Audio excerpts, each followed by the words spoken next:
আমরা এখন নেতারহাট থেকে যাচ্ছি বেতলা ফরেস্টের দিকে। চাটকপুর, নেতারহাট থেকে চাটকপুরের দূরত্ব 22 কিলোমিটার। তো সেখান থেকে যাব গারু, গারু থেকে বেতলা ফরেস্ট।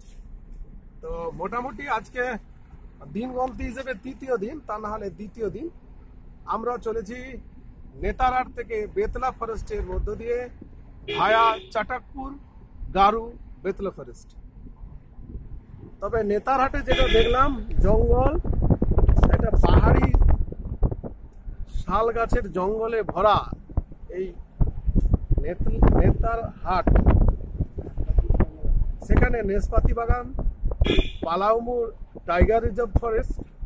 তো স্থানীয় মানুষের সঙ্গে কথা বলে যেটুকু জানলাম যে পালামু টাইগার ফরেস্টে একটাও টাইগার আপনি পাবেন না।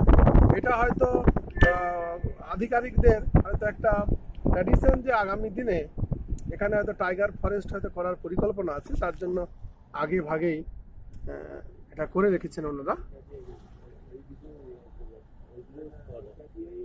আমরা এখন যাচ্ছি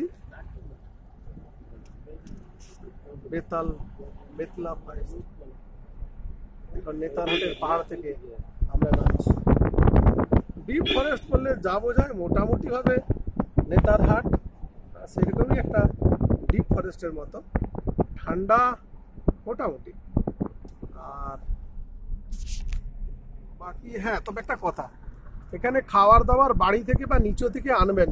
যারা আসবেন আপনারা খাবার দাবার সমস্ত কিছু নিচ থেকে বেঁধে নিয়ে আসবেন। এখানে সেই অর্থে নেতার হাট বটে, কিন্তু হাট সপ্তাহে একদিন হয়, শনিবার বলে বললো ওরা।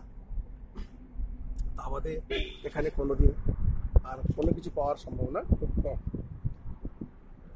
Deep forest.